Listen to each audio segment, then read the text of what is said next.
problem that we've got today, and it's not something that's solely applicable to the United States, and I've had these arguments many times. You look at, for example, the Americans and many of the so-called conservatives, like I said before, they keep saying that they live in some sort of a capitalist country and a capitalist economy, and all they're doing is really, like I said before, playing right into the horns of these socialists, so to speak, say, well, this is what capitalism causes, the 2008 financial crisis, you get all that, and you understand the point that I'm addressing. And this is the thing, because I had a comment just more recently, and you can see here, I've got nothing against the guy. I think he's got a fair understanding to a varying extent, and he's clearly been someone who's in favour of the Conservative Party before, have basically abandoned the core voters and sympathised with all this climate alarmist nonsense and everything. It's the reason why 14 years in power they ended up letting the Labour Party into government. That was the very reason why, because the Conservative Party really didn't carry out anything that was really conservative, and the only thing I can think that was good was that between about 2010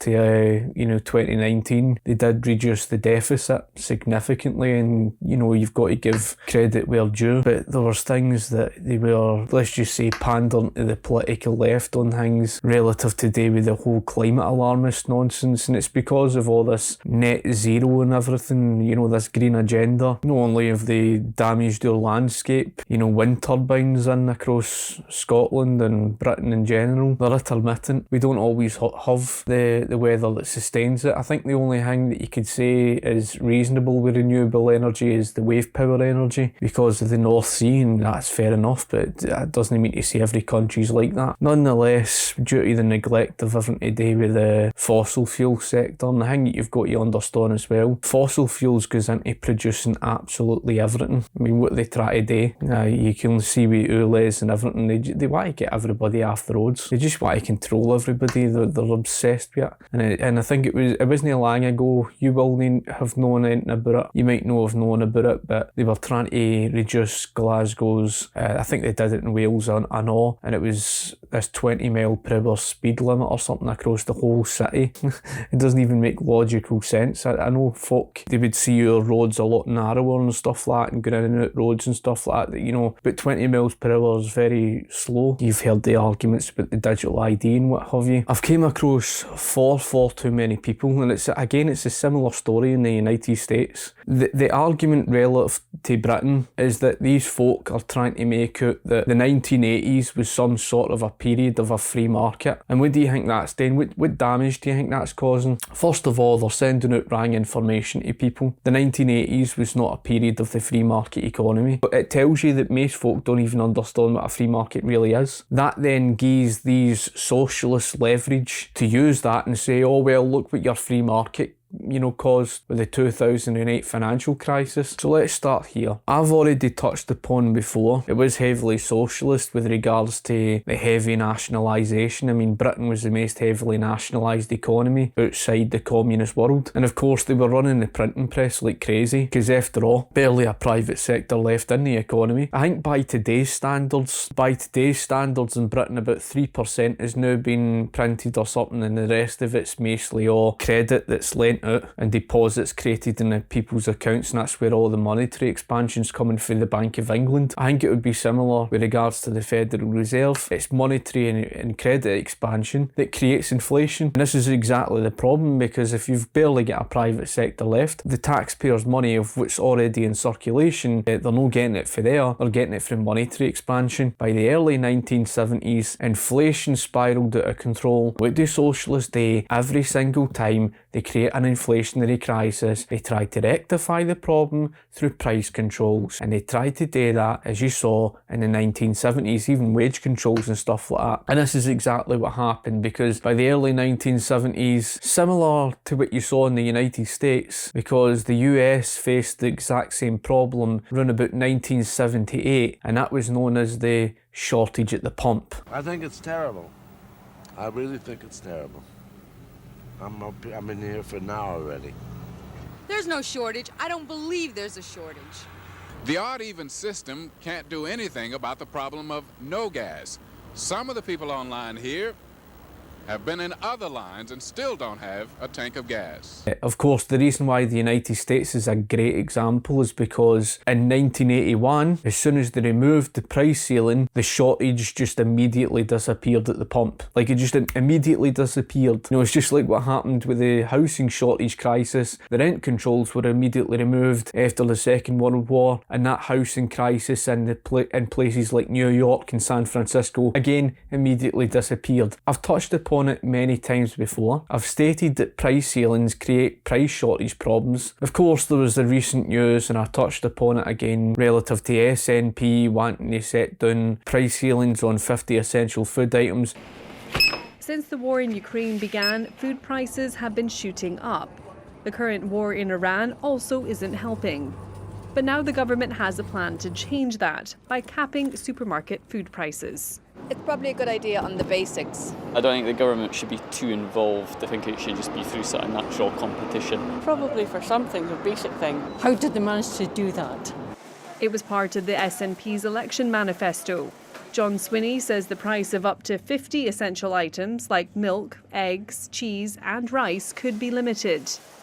Experts believe food inflation will likely double by the end of this year, driven by global pressures. Because it's only a specific number of items, like 50 essential food items, likely it won't be a case of the shortage. What will probably happen is that'll get passed off onto other goods. In other words, the price of the other goods will rise, such as the non-essential items. There's always a case where something's going to be compensated to pay for it. But price ceilings essentially create a shortage, because essentially what you're doing is you're artificially lowering the price, and of course if it goes below, especially that of the production costs, then of course they're not going to produce more. You're going to create shortages, and of course price controls result in resource misallocation, all the rest of that. But this is the point, because in 1974 in Britain we faced that shortage at the pump. Because people don't understand economics and economic history, they ran away and they blamed, it was something that was happening in the East. I mean, what's the East got to do with it? It was just like in Venezuela. You know, what do you think was going to happen when 𝗀𝘁𝗄𝗎 took power and they're running the printing press like crazy and monetary expansion and stuff like that? What do you think was going to happen in Venezuela? Well, inflation soared out of control. They had the heavy nationalisation and stuff like that. About February of 2003, set down price ceilings and wage controls and all the rest of it. Venezuela was facing the widespread food shortages, the blackouts, and as I've pointed out before, folk, all of that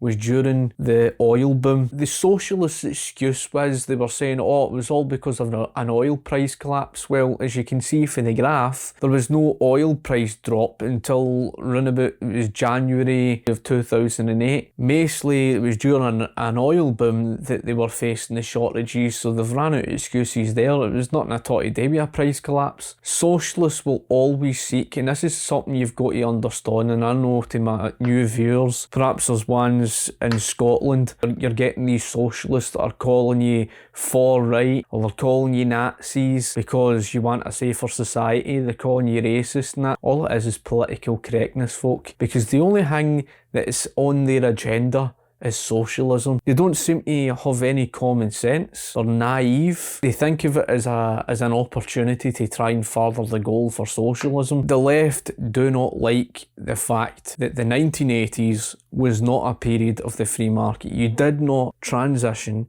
from socialism to that of some strongly capitalist economy when you take things into consideration, such as, for example, the buses. And it wasn't the trains, by the way, because the trains wasn't privatised until John Major. That was after Margaret Thatcher, so it was after the 1980s. These things were simply privatised. They claim this myth about Thatcher, and the myth that they make up about Thatcher was that she unleashed this heavy deregulation. Let me just quickly read out a quote for you folk. As Philip Booth at the IEA pointed out, unquote, the 1980s was not a period of financial deregulation. Insider trading was made illegal in 1980. The life insurance industry, which had been almost free of regulation for over 100 years from 1870, was re-regulated from 1980 to 1982. Bank deposit insurance was introduced in 1979. The sale of investment and insurance products came under statutory regulation from 1986. Further, the first ever regulation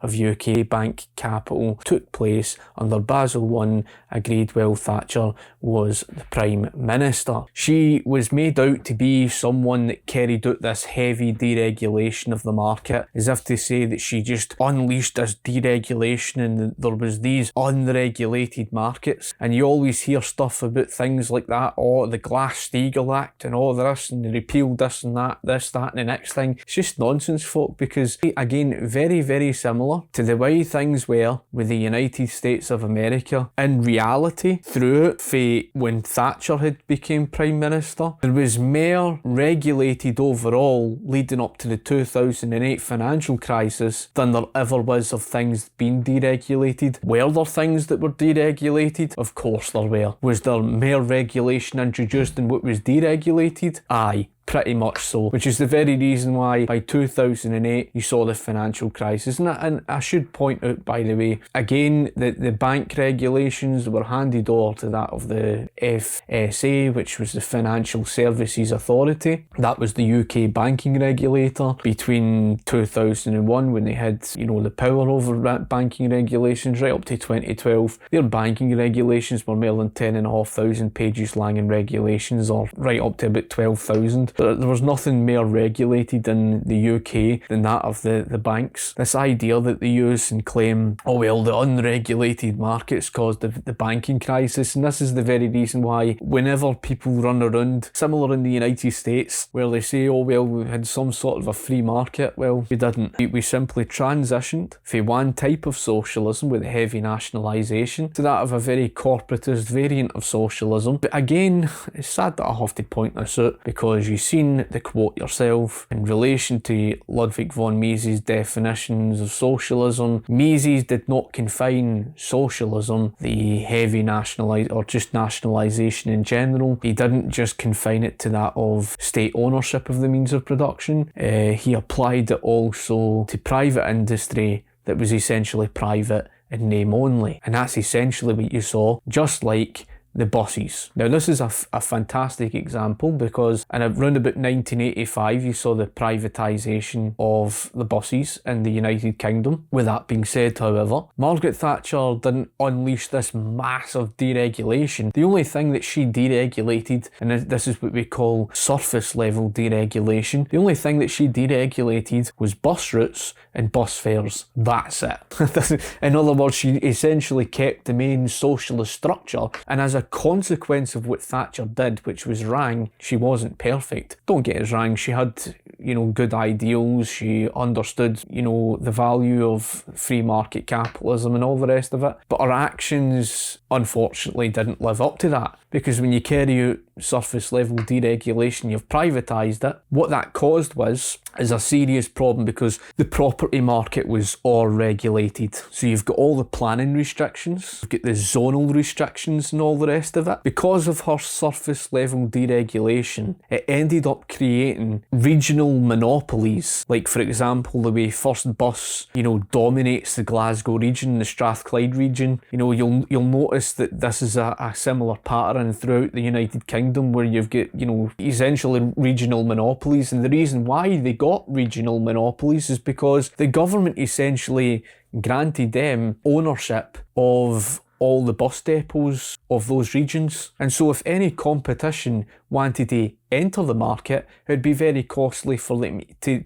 even get started, because it would be very costly just to get their own bus depot. And the problem with that is because the government's restricted the market, restricted property market, it's even trying to find land where they can create their own bus depot and get business going. The point was, couldn't they afford to even enter the market in the first place? And because the government's essentially created regional monopolies for all that, then what do you think happened happens when they've deregulated bus fares and bus routes and stuff like that? You've got the problem that you face today, and that is the very issue where these bus companies are charging an arm and a leg just for people to use buses. So they're shafting people, and people are running around saying, oh, well, this is what happens when you privatise. The way that these people operate is that they think that, oh, well, look at the cost of this, look at the cost of that, look at the inefficiency. How these people think is that nationalisation is the solution to everything. So why don't we just nationalise everything then and just move towards communism and get done with it then? You know, if nationalisation was the solution to everything, why don't we just nationalise everything then? And there's the problem, because when you get down to the economics of it, folk, you always hear this argument. They turn around and try to say to you, well, you know,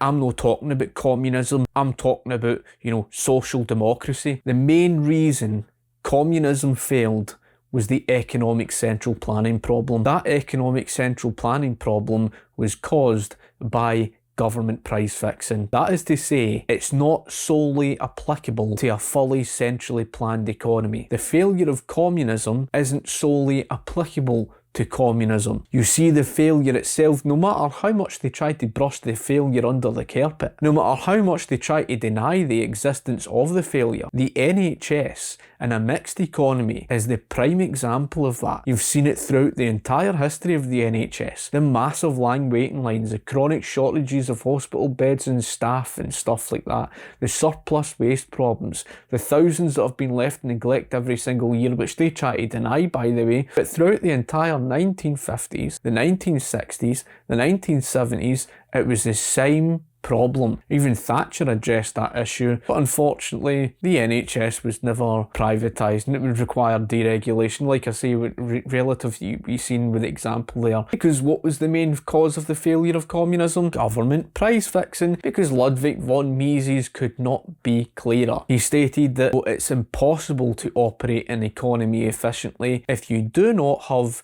market-driven price signals. It was applicable to your mixed economy, right? And besides the point, he even wrote a book anyhow, stating how the middle of the road was the road to socialism, because you see failure within a private industry because of all the heavy government interference, and then along comes the government to act as the saviour. Government creates a problem, and then it tries to fix a problem with mere intervention. It ends up creating a problem. It's like a snowball, and the government grows and grows over time, and this is exactly what happens. That's exactly what Mises was basically saying. Again, it's a whole other topic issue. The failure of socialism is not something that's solely applicable to communism. You see the NHS with the free at the point of use, the price is fixed. What's the main problem today regarding the NHS and what people confuse is an underinvestment problem. Now, people confuse that underinvestment problem in the NHS as some sort of lack of funding problem. The underinvestment problem is not an underfunding problem. In fact, I've pointed out in graphs before, it's faced with astronomical growth in expenditure. The real expenditure into the NHS is at an all-time high and has been throughout that entire decade. So the excuses they say basically said, oh well, you know, the NHS is underfunded. The reason why you've got an underinvestment problem is again because when you fix the prices, all information of profits and losses goes flying right out the window. You've no longer got the information of profits and losses, and if you don't have the information of profits and losses, which is price signals, you no longer hold the information of what to produce more of and stop producing, where to allocate resources and stop allocating, you know, what to invest more in, what to stop investing in, most efficient methods of production. How's the central planner supposed to know where to invest and where to stop investing if they've fixed the prices of healthcare? They don't know. That's it. That's why there's an underinvestment problem. And that problem does not go away until you allow prices to fluctuate. So essentially what you've got is a situation where folk don't want to let go of that free at the point of use. So they're never going to get rid of the problem. It doesn't matter how much money you fling at the problem. This is what Mises was basically trying to tell you. You can fling as much money as you want at the problem. That's not going to make the problem go away. What this is telling you is, for all those hypocrites who say, oh, you know, communism doesn't work, but I'm not talking about communism. Ah, well, very good. But that's not going to change the price of cheese. That's not going to change the very fact that the main reason communism failed was basically government price fixing. How's a mixed economy going to be any different? The problem is not solely confined to communism, it's central planning as a whole. Because when it came to Nazism and fascism, as they like to call you a fascist or a Nazi because you want a safer Britain. As Mises was basically pointing out, Nazi Germany just really embraced the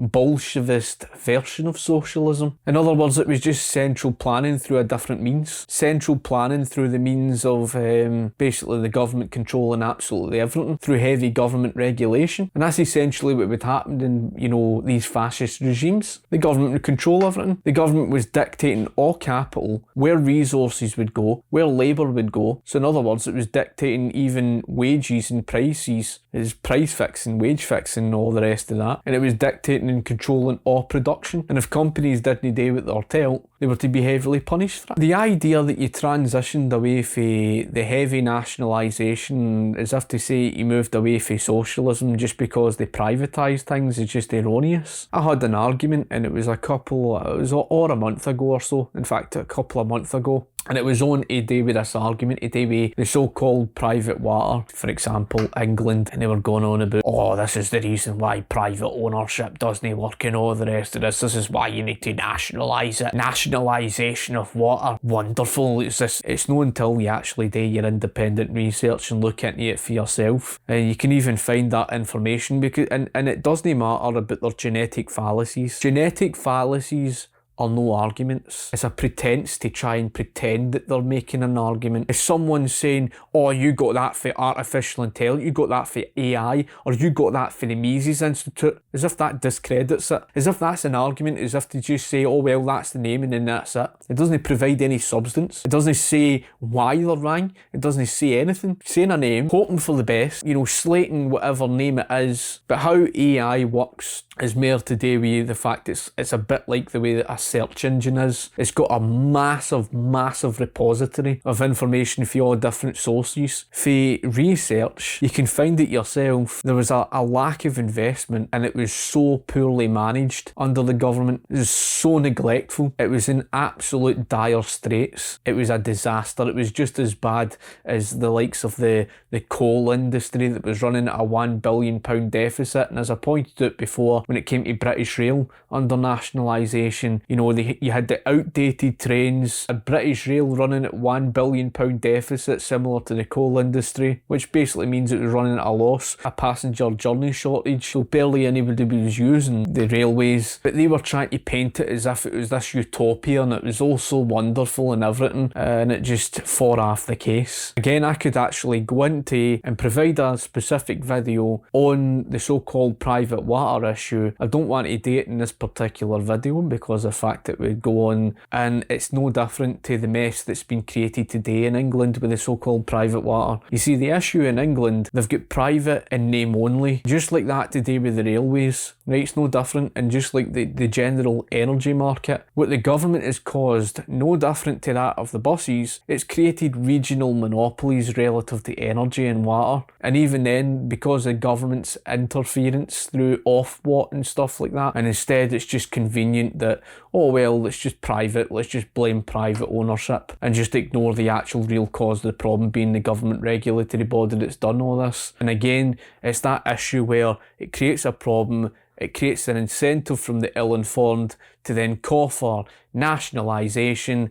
Along comes nationalisation, and you end up exactly like the ferry fiasco in Scotland. And if you don't know anything about the ferry fiasco, it was way over budget and it was way over the time that it was supposed to be released. They basically produced ferries that were substandard at best. I mean, you've got better ones across Europe elsewhere. And why were they way over budget? Again, it's to do with the lack of price information signals. This is why price fluctuation is so important, folk. See, government economic central planning. As soon as government nationalises something, it's the government that's centrally planning it. What the hell does government know about production? It doesn't. It's faced with the knowledge problem because of a price information signal problem. It's faced with the economic calculation problem. And that was exactly what you saw with the ferry fiasco. And it's typical, folk, because at every single time there's a failure, they just call out for that of nationalisation, as if that's the solution to absolutely everything with these type of people. What you've got is a combination, the type of variant of socialism where you go down the road of nationalising, people don't realise it, private industry, just like England's so-called private water or private energy market, or private railways. It's not even private. It's basically what Mises labelled as socialist, private in name only, right? So it's a corporatist system. It's not capitalism. It isn't free market. If it was free market, you would have the freedom of the market to regulate itself. Free even for that of government subsidies, because after all, the government subsidies basically enabled that whole system of socialising all the losses and privatising the gains. All that means is they get to keep the gains that they made, and any losses that they made, the taxpayer's forced to bail them out. The taxpayer's forced to pay for them all. What you've got is a style of economy. There's a merger between state and corporate power, and when I say this, it's not just relating to Great Britain. It's relating to that of the United States of America. You've got an astronomical or regulated private sector. The state is the one strangely controlling, directing resources and stuff to do with how things are managed and stuff like that. Even the healthcare system or in the United States, or the water and, like I say, the transportation in Britain. And in some cases, these corporations are more powerful than the state, and some might even argue and go as far as to say, well, it's a corporatocracy. You've got an issue where the government is picking and choosing winners and losers, and essentially you've got a style of economy that's done away with the free market. These countries seem to think it's a case of protecting the specified industry. In other words, propping specific industry up to protect it from others. It's not capitalism. You've got these people going around calling it capitalism. Not even had somebody trying to argue with me on that specific issue. Be very careful, folk, because you can't just go around and say, oh well, it's free market, because you're giving these socialists a platform to spread their misinformation. It's the very reason why these giant supermarkets in Britain got away with a cartel, because the government's all regulated the market. And lo and behold, the moment you call it for deregulation, these people contradict themselves, because then they start saying, oh, deregulation would cause... Well, hold on a wee second here. You're saying deregulation would cause, but then you're saying that the market's unregulated. Make your mind up. Logically, inconsistent. I don't know what your thoughts on the issue is. Like I've touched upon before, on Margaret Thatcher and stuff, there was many things that were claimed about her, even falsely making out that she was the one that caused the massive unemployment. I had touched upon that before. The 1980s was not a period of the free market. All that happened was we transitioned away from one type of, what's essentially socialist, to basically a strangely corporatist based system that's socialist in economic structure, because the state is the one controlling, directing, managing, centrally planning much of your private industry, and that's no joke, that's just a reality. So even today, the economy is still strangely socialist in that respect, and that isn't to say that you will not face problems in a free market economy. Again, that would require a video all in its own. What's your thoughts on the issue? Really, that's the way the economies are in the West today, just like the United States, just like the way it is here in Scotland. And Britain as a whole. That's just the reality. We don't have capitalism. Thank you for watching. I shall talk to you later. Cheers.